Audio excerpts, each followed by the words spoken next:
Today's interview is with Joanie Marx, and Joanie is a three-time best-selling author. We talk about her books. They're all worth reading, it sounds like. And of course, like many of my authors, they're based on her lived experiences, what she's learned later in life.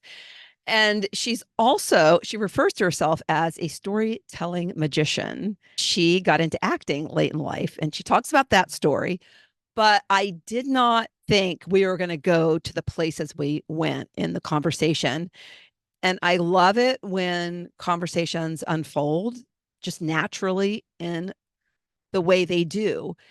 I had a huge aha, well, a couple of huge ahas, one about acting and what acting did for her, which you'll love, I think. If you get it when I got it, you'll see it. We go into further explanation about it, but it was really something I'd never thought about before. And well, let me back up and say why I first reached out to her was because I read an article about how to use laughter to bring out your creativity. And because I know I wasn't or didn't consider myself a creative person. And then later in life, I discovered we're all creative. And the problem is we block our creativity based on the things we think about ourselves in our head. And a lot comes from childhood. And so anything that can help you find your creative juices, if you feel that they're lacking, is, I think, a helpful conversation to have. But we didn't actually talk about that until almost halfway through the conversation. And what she says about how laughter helps is so spot on, and you must hear it. And it is a problem with the baby boomer generation, something I just recently came to know, and I share it in this interview with Joanie. But there's something that stuck out. It wasn't necessarily what I was going to title it, but she says something that I think is so important. It's our obligation as a human being, our number one obligation. And it's what so many of us fail at. And for that reason alone, you must listen to this episode. It's fantastic. So without further ado, and I must say, it does end rather abruptly because I think the universe knew that we were talking too long and my electricity went out. So if you feel like it kind of ends a little abruptly, that's why. But we were done. I can talk when I'm done for another 10 minutes. So you probably know that if you listen to me much. All right. So here is Joanie Marx.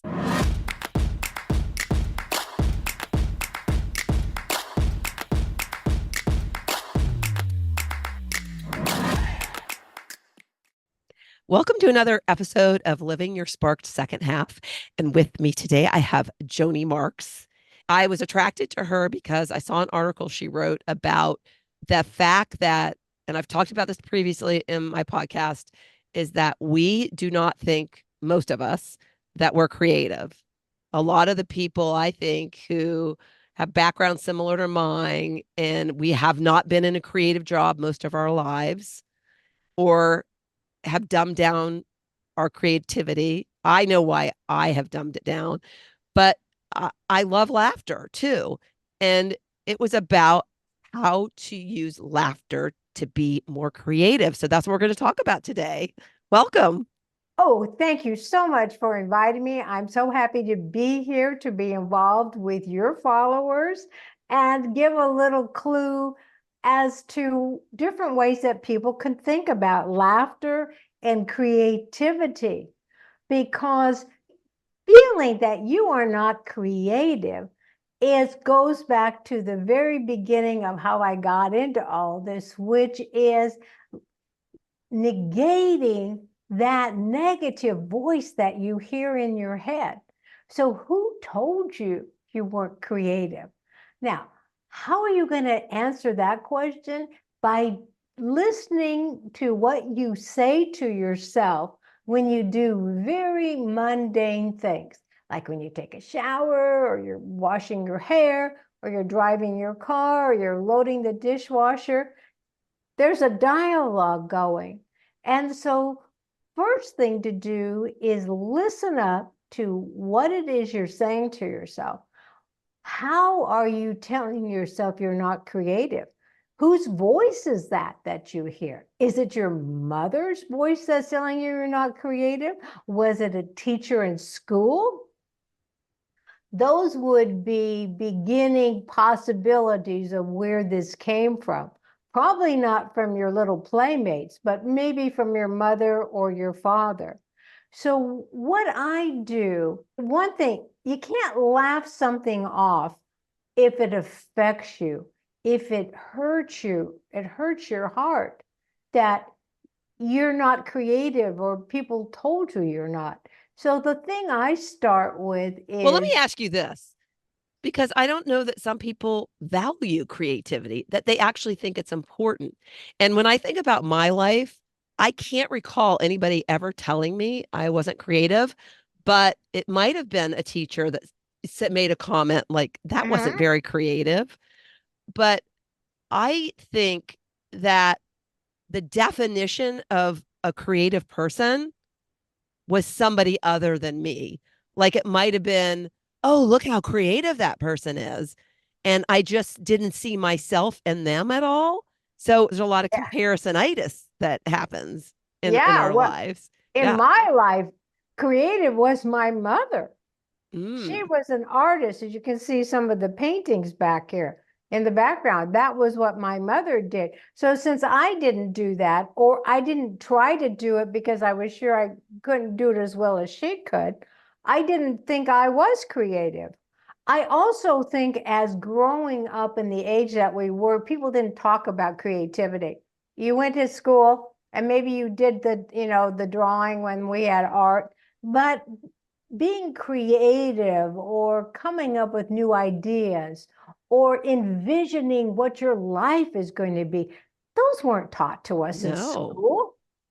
Wasn't Yeah. taught at all. Hence the value. It was devalued. It was not anything that we were told was important to be. No, what was important was on Valentine's Day that the boys gave you the biggest Valentine. And so you were valued because that cute boy liked you. That's where a lot of this stuff came from. Not that it's not good to have a boy like you, it is. But what I talk about in my books, especially my new one coming out, which is Finding True Love After 50, is really about finding your own true love for yourself. And so, how you go about that is I have a lot of journal prompts, I have action items, I have my chapter, and then we talk about the journal prompts that are about that chapter, give you a chance to think, like we were talking about. Somehow you decided you weren't creative. I think it's because no one growing up had a role model of what was creative. I mean, when I grew up, what was I watching? Cowboy and Indian movies, Oh, me too. I love those. Yeah, yeah, there was always Blackie, the big fat guy. And the only parts women had were they ran the grocery store, or they cooked, or they ran which would now be like the bed and breakfast, the one place in town to live. So Yeah, I or they think, serviced men at the saloon. oh, yes, they did. And that was primarily what these women who came out from the East did, because they had no skills. They weren't married.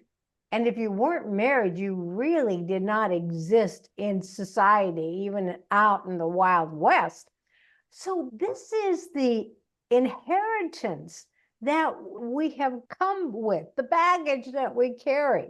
So, I and you are doing a great job of saying, no, no, you can be anything you want, and you can be it at any age you want.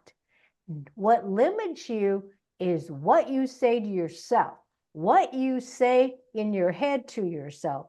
What limiting beliefs do you say are, well, that's true, without challenging them? So the way I started with my first book there, Facelifts, Money, and Prince Charming, the title comes from, I went to lunch with a sorority sister and a friend from college. And she had been a widow for about a year. And I said to her, so how is your life going now? Your new life. And And she how long said, ago? Because you said you wrote your first book in 2015. So 15, right. you So you this were was, over 50, I guess, at the time you had this oh, lunch. Yeah. absolutely. And so was she, oh, way over, girl, way over. So I said to her, she's my sorority sister. She was a year older. And so she brought me into the story. So I always just looked up to her. She's beautiful. She's tall. She's stately. And I said, what do you mean? And she said, well, I don't have any new life. I haven't had a facelift. I don't have money to court a suitor. So there's no Prince Charming in my life. I got to tell you, I walked out of that restaurant going, no, I'm going to do something about this. I'm not sure what I'm going to do, but I'm going to do something about this because this is not okay. So she So, thought she needed a facelift, money okay, in order to find love. yes, Yeah. yes, And absolutely. she wasn't even loving herself. I love the title and that it is about finding yourself, because I think so many people have lost who they really are through parenting, through jobs and roles that they define themselves as. Yes. And And so how do through you if age, through yeah, age, the yeah. society just sticks you in a box depending on what your age is. So that first book is The Facelifts, Money, and Prince Charming, and the subtitle is Breaking Baby Boomer Myths to Live Your Best Life. So what I found out with the second book, which is In Spite of dot dot dot, how to refocus and renew your life in spite of the obstacles that are on your path to love and happiness. Nobody said this is easy. This is not for the faint of heart. Being who you are is takes effort. It takes commitment. It takes valuing yourself, and you don't necessarily get this because other people say, oh, you're really a great person, you're fine the way you are. It is about you coming to terms with you only have one life, and are you living your best life in the now of nows? So my third book, which is just Yeah, before you continue on your third book, because I really want to comment on this. When you say that you're not going to get it by other people telling you, I think that is so key, because that's external influence. And I think about my mom, and my dad was her everything. The sun rose and set with my mother when it came to my father. yeah, And so when he died, the value that she saw in herself died with it. And she wasn't able to love herself enough to kind of connect and stay connected with the people who were living, and gave up. And right. so it's so, so true that you have to start by loving yourself and stop focusing on what other people are telling you. I mean, getting glowing reviews from people and being highly valued by other people can be as harmful as getting negative, right? In that Well, if respect. you don't believe it, if you don't Mm. own it within yourself and somebody tells you great things, you're not going to take it in. I am a fairly new widow. So what I'm finding to address your mother's issues is that when you are married, you have this whole circle, and part of that circle is made up of the contributions of your mate. So when you lose your mate, you lose this whole circumference of this circle. So what you are obligated to do for yourself is to fill that in. And that doesn't happen overnight. That's all part of what grieving is. And grieving goes on because you are step by step putting yourself back together because you don't have anyone behind you going, you can do this, Joanie. No problem. I love Follow that. your Putting dream. yourself back together. You have to That's put your powerful. Yeah. you have to put yourself back together, and it takes a long time to do this. And it takes sitting back and saying, what do I miss the most about my loved person, my loved one who's gone? My mother, my father, a husband. What do I miss the most? What did they contribute to me? How did they make me feel valued? How did they make me feel loved? And so then you have to say, okay, then look around. You're in this house alone. You better figure out how you're going to build yourself up and value yourself. And so you learn, this is what my third book is, Finding True Love After 50, is really about finding the true love that you have for yourself. Mm. So I thought your second book was that. Well, the second book is more general. The second book is about how to let go of obstacles that are on your path to love and happiness. Oh, But got it. Okay. this book, the third book, is very specific to people over 50, because look at what the Surgeon General just said. We are living in an age of loneliness. We are living in an age of isolation as a society. So what I'm saying here is finding true love after 50 is creating your best life in the age of loneliness. So you are obligated to become your own best friend.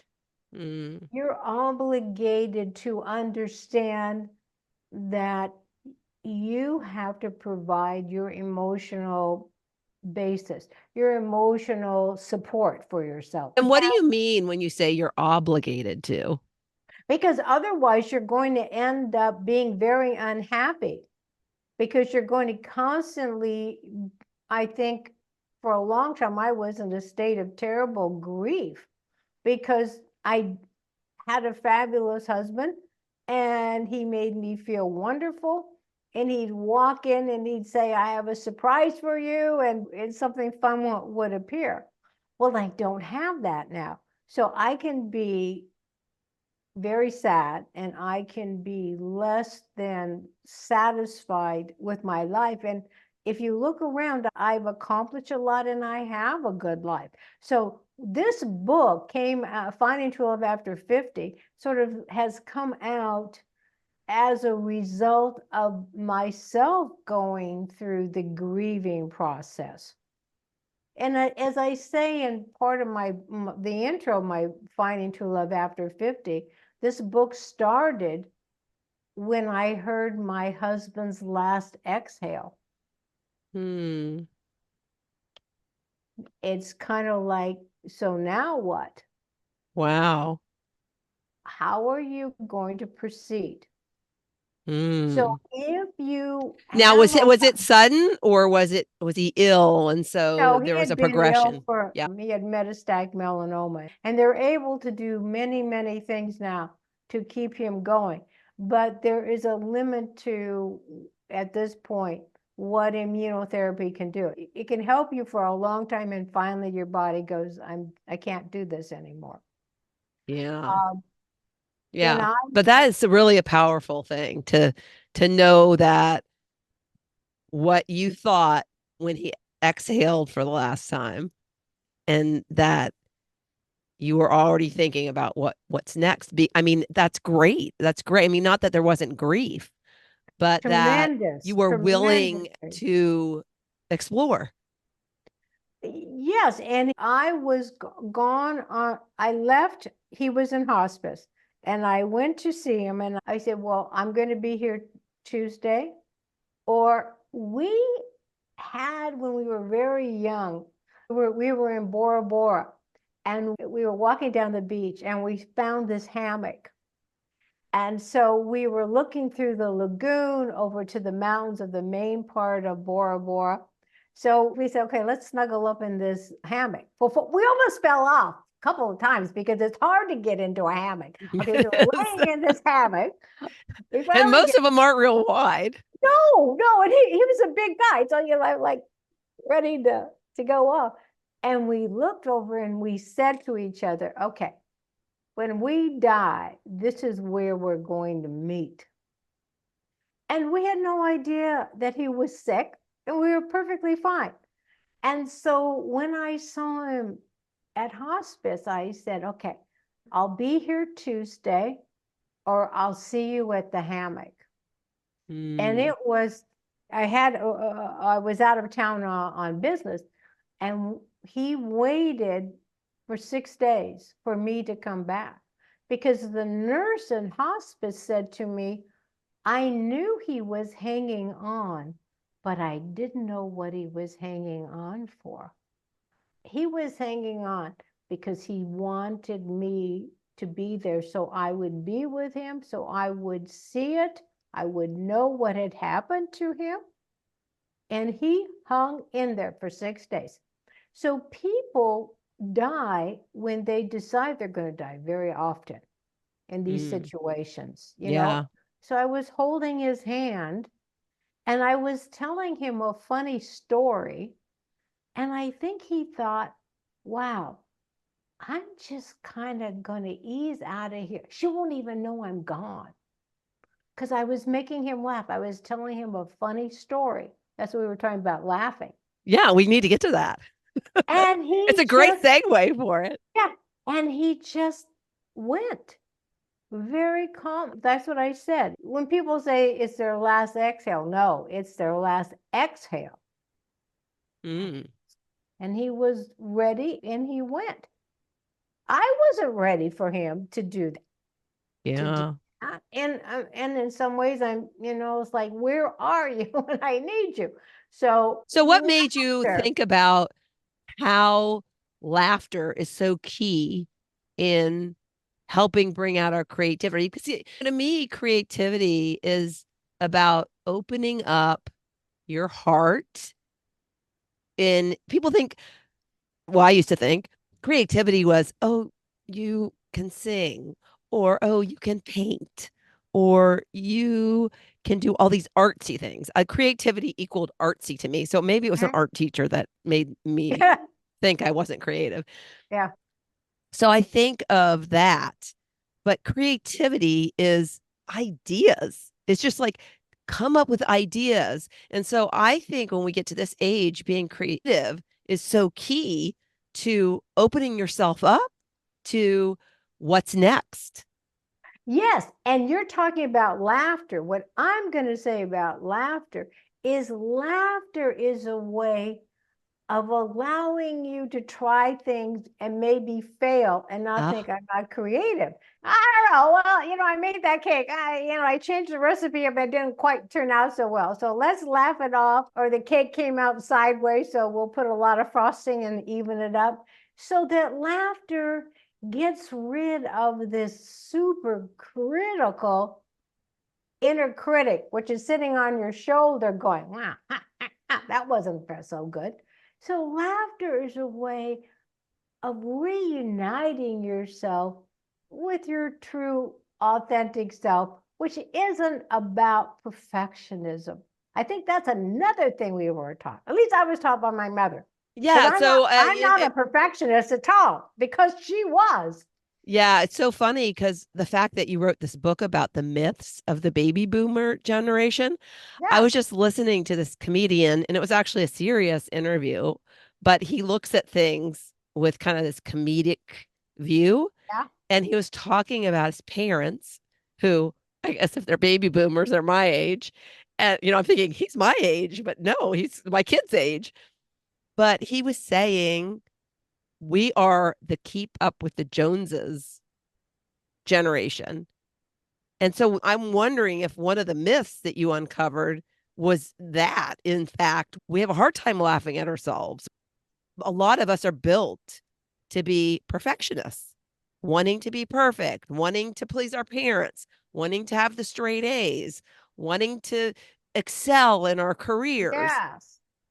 And so That, how can you have a funny when you're always so serious trying to climb the corporate ladder and keep up with uh, all these things? first of all, perfectionism absolutely negates creativity, Mm. because creativity is a process. like my mother who did these paintings. I'd say to her, Ma, what do you think about, da da da. And she'd go, well, I have to roll it around in my head for a while. And I think that's part of what creativity is it isn't something that suddenly the painting is perfect. No, it's a process.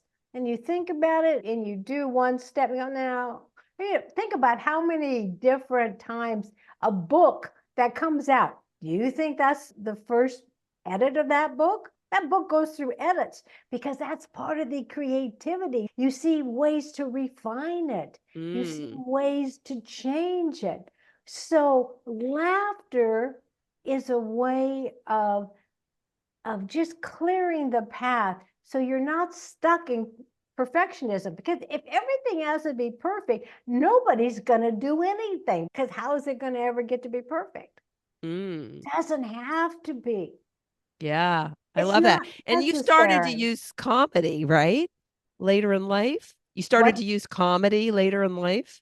Yeah, I think I'm a good comedy actress. I can make Yeah. people But you laugh. didn't do that earlier. So did this kind of open up to you in terms of Yes. understanding? Yeah. Yeah, and a lot of what I say in my book are lessons that I've learned from being a professional actress. What are the acting techniques? Because an actor, this is the greatest quote, an actor is creating a character that lives authentically under imaginary circumstances. So you have to be believable, only the circumstances are imaginary, right? They don't Hmm. exist. Wow. You're making this up. I So never thought of it like that. I always thought some actors were confused about who they were because they had to play these different parts. But that is you so fall into interesting. them. You say, if I am this person and these are my characteristics, then how do I authentically live that life? How do I do that? So you put yourself into those situations. Yeah, And it's you interesting just because two are. actors would never present a character in the same way because if they're authentically themselves, it's going to come in a different form. Well, yeah, it comes. You have to live truthfully under the imaginary I circumstances. love that. So, what we're saying here is that laughter helps us live authentically in our authentic lives, everyday lives. And it's a way of just smoothing the obstacles, just kind of getting them out of the way. It doesn't matter. Yeah. The Do you think, little I mean, dust on your furniture, does it really matter? You might want to do something more fun than that, yeah, than dust. yeah. Laughter's a big thing for me. Humor. Humor. My dad was so witty and humor was a big part of my life.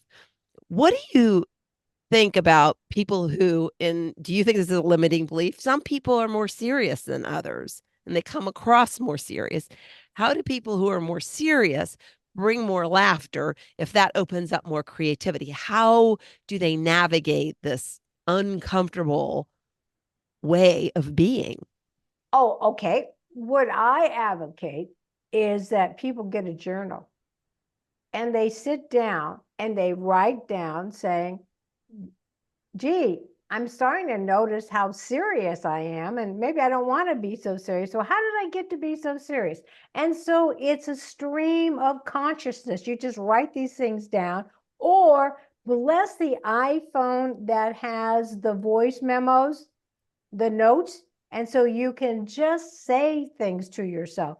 And the more times you have conversations with yourself, you'll see, where did seriousness come? It came because you were rewarded for it. Oh, he's the smartest, the most serious kid in the class. Ooh, that gives you a position, a ranking among your peers. So if you want to change, which is I'm talking about, if you want to change the path you're on, you start by sitting down and thinking about, what about being overly serious bothers me? So you start from there. Who told me I was serious? Who rewarded me for being Mm. serious? Yeah, because we all, as kids, we loved laughing. We Yes, came out like what's one of the first sounds we make is, yeah. exactly. And so when people get older and they say, well, I'm retired and I don't know what I'm going to do with myself, I say, what did you want to do when you were 5? If you ask any 5-year-old child what they want to be when they grow up, they have a very definite, fully fleshed out idea. They don't go, oh, I don't know. They do know. And so that gets kind of beaten out of us with schooling, or this is the path I should be on. Like I think I told you a little earlier before we started this podcast, how did I become an actress? When I was 5 years old, I told my little girlfriend in kindergarten that when I grew up, I want to be an actress. And I didn't remember I told her that, but she said, after she came to a few of my plays, she said, Joan, don't you remember? You always told me you wanted to be an actress. So one of the things I suggest to But you people, didn't do that till because you told me before we started no, I recording. So didn't tell the know. people when you started doing that. Oh, I didn't start acting until I was 42 years old.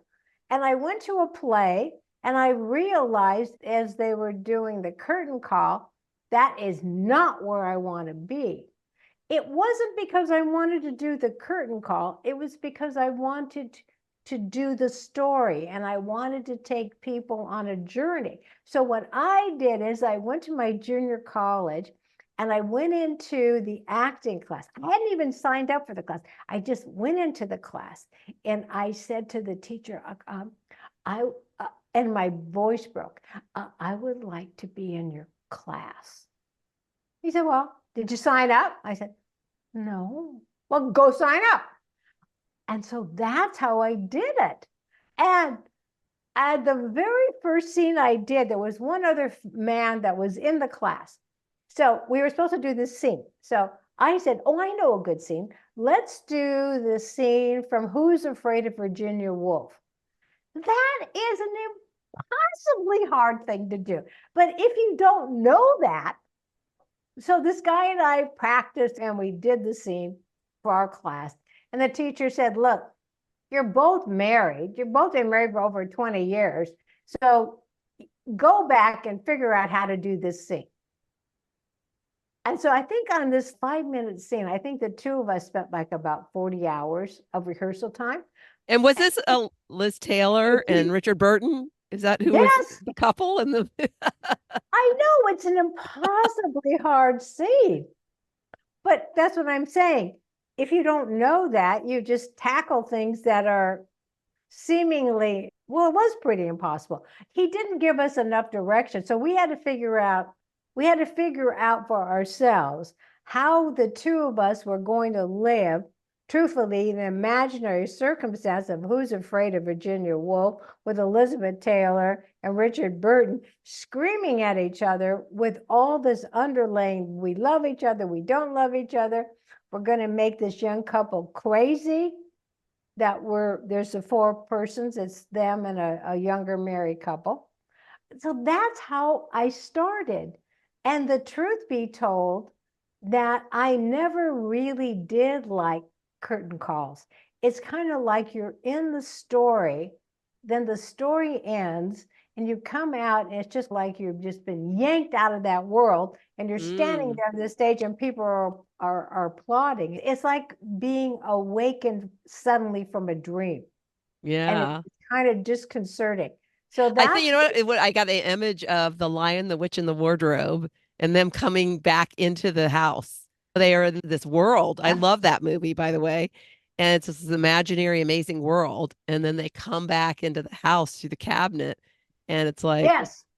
just they're back to being siblings who bickered with each other. Not I that they didn't when they were in the magical place, but yeah, it was pretty kind of interesting. It's that back to reality and the that magical place you were in is over. Yes, and it's kind of like, whoa. Because when you are someone else, I noticed that when I would get out of my car and walk into the theater, there was this transition. So by the time I got to the theater door, I was my character. Yeah. And I miss not doing more theater. Live theater really took a hit with COVID. Yeah. Yeah. There And were, I've heard actors, people who do theater, and a lot of them start there and then they go to movies.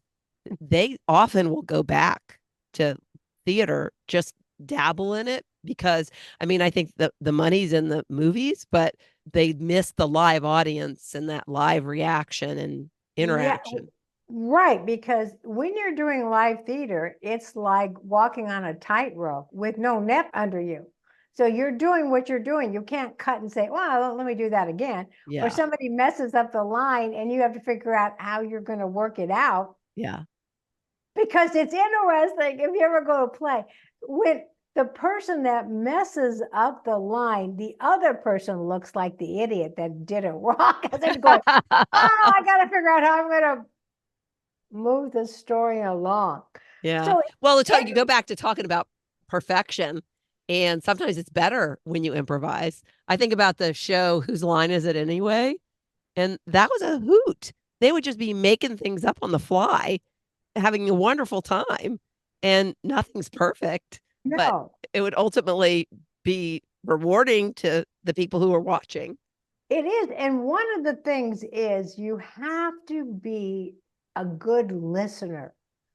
To be an actor is Mm. to be a good listener.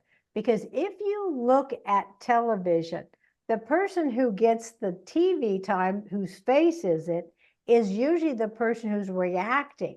It's not the person who's saying the line, it's the reaction shot by the other character that is intriguing, which is where the camera wants to go. Yeah. And aren't some actors so good at not talking and just speaking with their face and their mannerisms? Because they are truly in the circumstances. And what happens in our lives now is that people's attention span is that of a gnat. You do so many of these little videos that are 6 seconds, people have very little attention span. Yes. They're not good listeners and they don't have attention span. So if you want to be more of who you are, you have to spend more time with yourself and you have to be a good listener to yourself and Mm. listen to the thoughts in your head. Some will be great, which you're going to stay with, and some are going to be the baggage. I talk a lot about emotional baggage Mm. and how you open up that suitcase that you've been lugging around and how you take out things. And that's very hard for people to do Mm. because what you will find is a lot of the things in your emotional baggage were put there by other people. They Yeah. were put by beliefs your parents gave you, by ex-lovers gave you, by teachers gave you. But Mm. in order to let go of this emotional baggage, you have to, in truth, accept it as your own. Oh, yeah, well, it's in my bag. Okay. I love the Take it analogy because out. my sister and I got a three-piece American tourister Yeah. luggage set, the kind that didn't roll, and Yeah. Oh, yeah. you had to lug them Yeah. Yeah. around. Yeah. And we got a three-piece set. My sister got red, I got cream, and that was a gift for I think I was like 12. And I remember opening it and being like, ugh, it's not something you're excited about. But I had that luggage for years and years and Yeah. years. And I think about that luggage when I think about emotional baggage, because I think, well, first of all, I probably got a lot of it and had it when I was 12. And secondly, I would move from house to house and take it with me. But it Yes. never came out of the attic, never opened it up because I didn't listen or wasn't aware. So I love that image of that American tourister baggage. But anyway, so this has been a great conversation. I'd like to wrap up.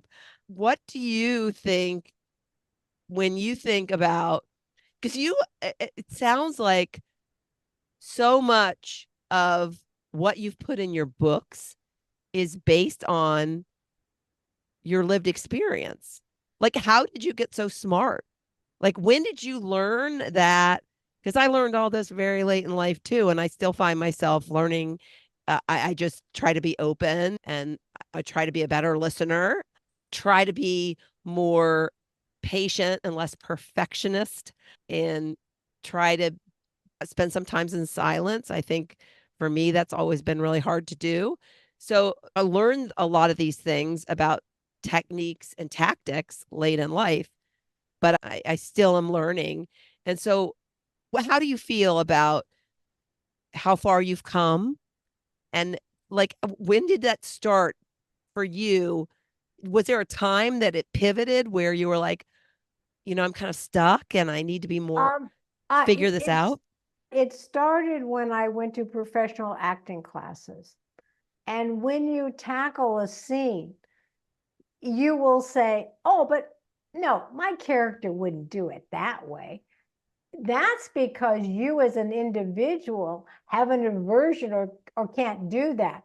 Especially in acting classes, I'll give you a fast example. You'll take young women and they're supposed to be in a very angry, telling somebody off, and they'll do it, but they'll have a smile on their face. That's because in their real life, if they ever try to, in their family, tell somebody off or say something to their mother or their father or a bigger brother, they might have been smashed up against the wall. So when you're in an acting class, you come up against what your limiting beliefs are. Because Wow. I had no idea that acting was a personal deep dive into personal development. That's what you're saying. absolutely it is. What I want to finish up with is that I'm a storytelling magician and I can help you create a new and better story for your life. And I'm able to and look forward to guiding you from where you are now to where the life of your dreams lives. I love that. I love that.